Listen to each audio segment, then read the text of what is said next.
Jaya Radha Madhava Punya Bihari.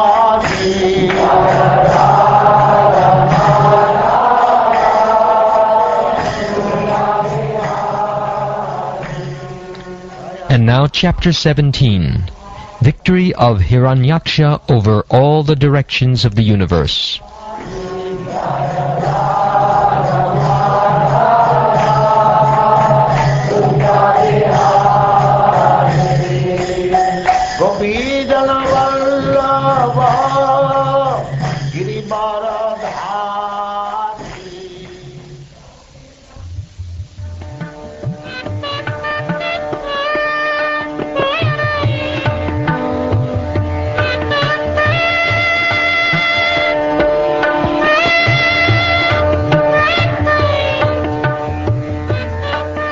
Sri Maitreya said, "The demigods, the inhabitants of the higher planets, were freed from all fear upon hearing the cause of the darkness explained by Brahma, who was born from Vishnu. Thus they all returned to their respective planets. The virtuous Lady Diti had been very apprehensive of trouble to the gods from the children in her womb, and her husband predicted the same. She brought forth twin sons after a full 100 years of pregnancy. On the birth of the two demons, there were many natural disturbances, all very fearful and wonderful, in the heavenly planets, the earthly planets, and in between them. There were earthquakes along the mountains on the earth, and it appeared that there was fire everywhere. Many inauspicious planets, like Saturn, appeared, along with comets, meteors, and thunderbolts. There blew winds, which were most uninviting to the touch, hissing again and again, and uprooting gigantic trees. They had storms for their armies, and clouds of dust for their ensigns. The luminaries in the heavens were screened by masses of clouds, in which lightning sometimes flashed as though laughing. Darkness reigned everywhere, and nothing could be seen. The ocean, with its high waves, wailed aloud as if stricken with sorrow, and there was a commotion among the creatures inhabiting the ocean. The rivers and lakes were also agitated, and lotuses withered. Misty halos appeared around the sun and the moon during solar and lunar eclipses again and again. Claps of thunder were heard, even without clouds, and sounds like those of rattling chariots emerged from the mountain caves. In the interior of the villages, she-jackals yelled portentously, vomiting strong fire from their mouths, and jackals and owls also joined them with their cries. Raising their necks, dogs cried here and there, now in the manner of singing, and now of wailing. O Vidura, the asses ran hither and thither in herds, striking the earth with their hard hoofs, and wildly braying.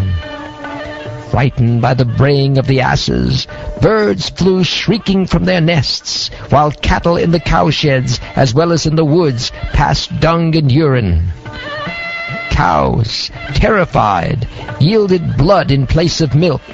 Clouds rained pus. The images of the gods in the temples shed tears, and trees fell down without a blast of wind.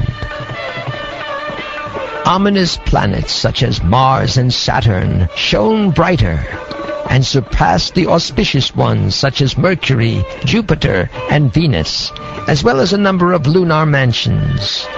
Taking seemingly retrograde courses, the planets came in conflict with one another.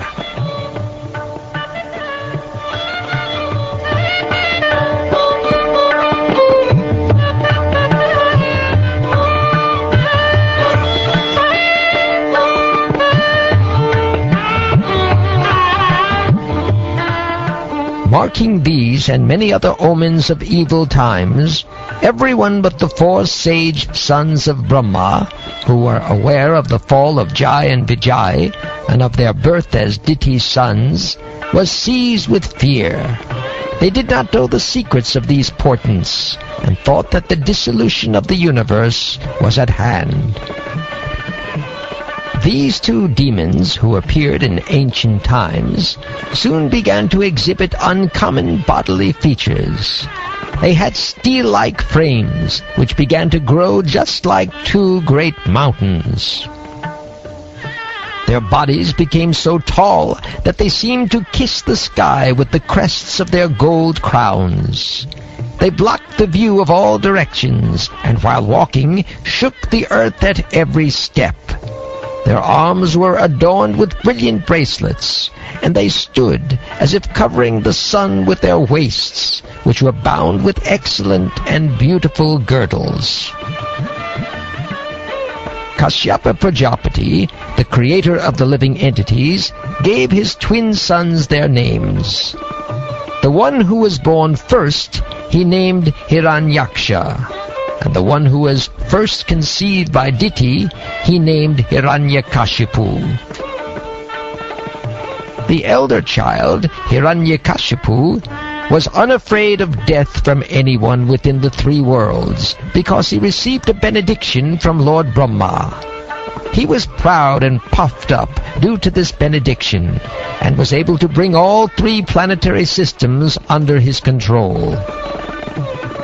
His younger brother, Hiranyaksha, was always ready to satisfy his elder brother by his activities. Hiranyaksha took a club on his shoulder and traveled all over the universe with a fighting spirit just to satisfy Hiranyakashipu. Hiranyaksha's temper was difficult to control. He had anklets of gold tinkling about his feet. He was adorned with a gigantic garland, and he rested his huge mace on one of his shoulders. His mental and bodily strength, as well as the boon conferred upon him, had made him proud. He feared death at the hands of no one, and there was no checking him. The gods, therefore, were seized with fear at his very sight, and they hid themselves, even as snakes hide themselves for fear of Garuda. On not finding Indra and the other demigods, who had previously been intoxicated with power, the chief of the Daityas, seeing that they had all vanished before his might, roared loudly.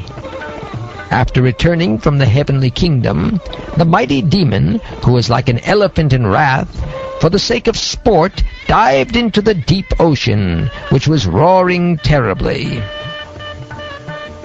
On his entering the ocean, the aquatic animals who formed the host of Varuna were stricken with fear and ran far away.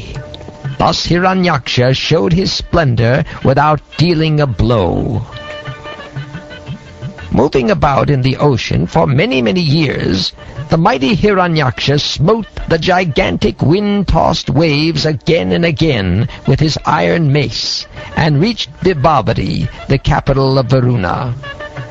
Vibhavati is the home of Varuna, lord of the aquatic creatures and guardian of the lower regions of the universe, where the demons generally reside. There Hiranyaksha fell at Varuna's feet like a low-born man, and to make fun of him, he said with a smile, "Give me battle, O Supreme Lord!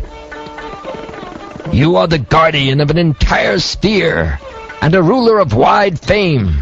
Having crushed the might of arrogant and conceited warriors, and having conquered all the Daityas and Danavas in the world, you once performed a Rajasuya sacrifice to the Lord."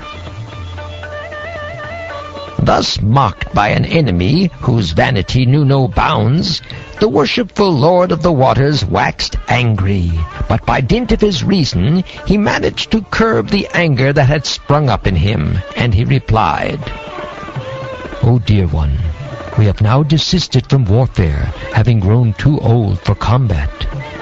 You are so skilled in war that I do not see anyone else but the most ancient person, Lord Vishnu, who can give satisfaction in battle to you. Therefore, O chief of the Asuras, approach him whom even heroes like you mention with praise."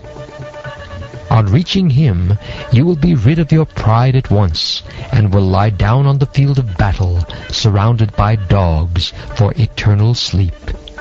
It is in order to exterminate wicked fellows like you, and to show his grace to the virtuous, that he assumes his various incarnations like Varaha.